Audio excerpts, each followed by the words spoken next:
Chapter 6075. After saying that, Charlie changed the subject and said, "I'm different.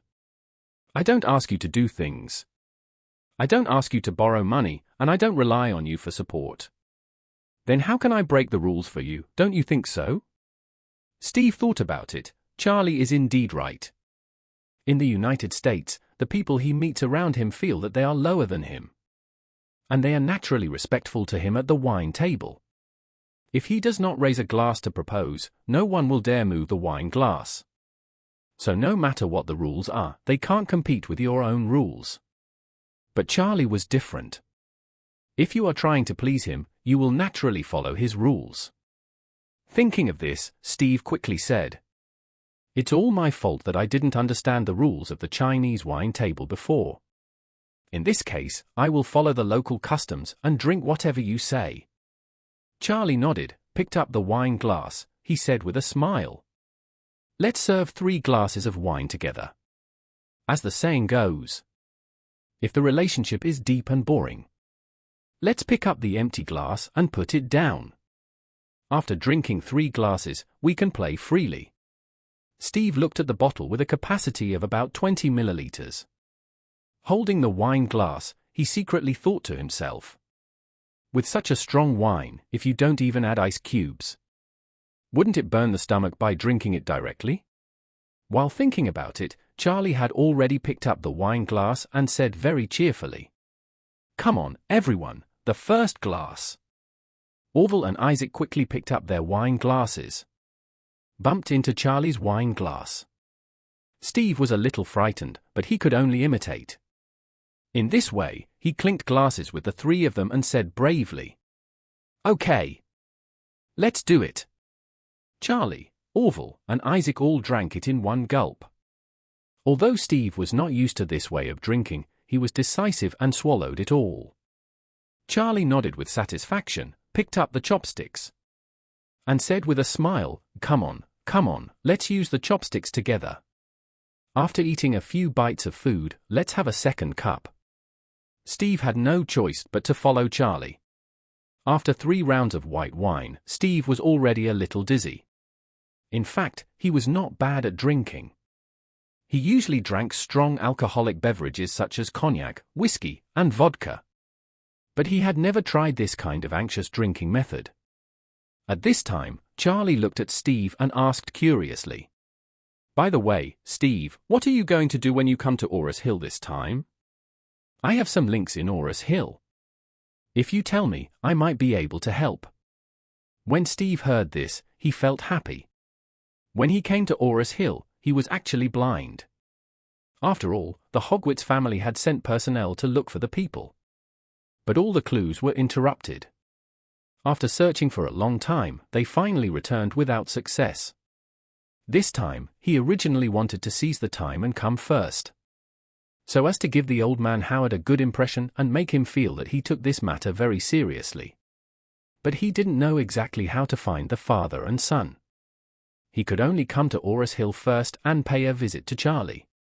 Now that Charlie has offered to help, it is of course the best thing for him. So he said to Charlie, "Mr. Wade, to be honest, I came to Orris Hill this time to find someone." "Looking for someone?" After hearing Steve's explanation, Charlie raised his eyebrows and asked curiously with a half smile, "Who are you looking for? Do you need a rich and powerful prince like you to come to China in person? Are you looking for someone young your Rothschild family lost outside?" Steve said with a smile, "Mr. Wade, you are joking. Our Rothschild family values bloodline more than anything else. How can there be any lost young man from the bloodline?"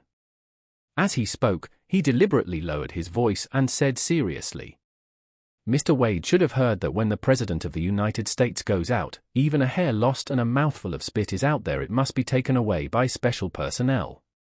Our Rothschild family goes the same way. Where they have been used and with whom they have been used, they must be made clear. Those left in the rubber cases must also be taken away. Anyone who dares to have an illegitimate child outside will be the public enemy of the entire family. Once discovered, they will never be able to stand up again." Orville on the side asked in surprise, "Isn't it such an exaggeration?" Steve said seriously, "It's not an exaggeration at all.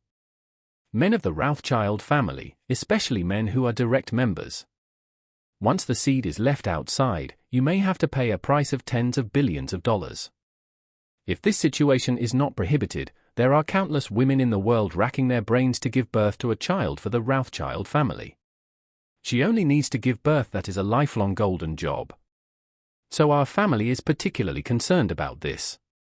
Anyone who dares to mess around will get out." Charlie did not doubt the importance of such a superfamily attached to blood, especially when it involved a huge amount of asset inheritance.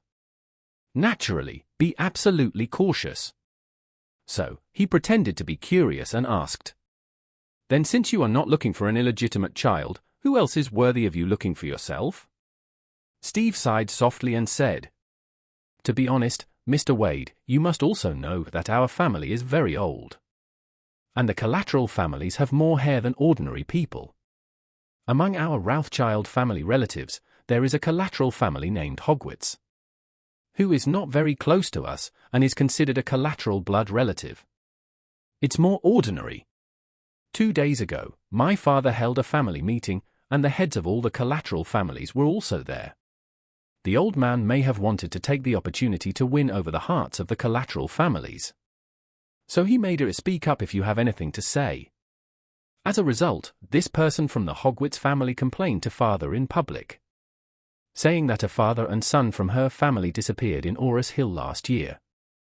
Speaking of this, Steve said helplessly, "I am the eldest son and father's confirmed heir to the clan leader. So he asked me to come in person to find out the specific situation here." Oh, Charlie looked like he suddenly understood, nodded slightly, and said, "Since they disappeared last year, it's hard to be sure whether they are dead or alive." Steve said, "Hey, I'm too lazy to care about their life and death. Anyway, the old man wants to see people alive if alive. See the corpses if dead." Charlie asked again, "Then if these 2 people were killed, wouldn't you stay and avenge them?" "What revenge?" Steve waved his hand.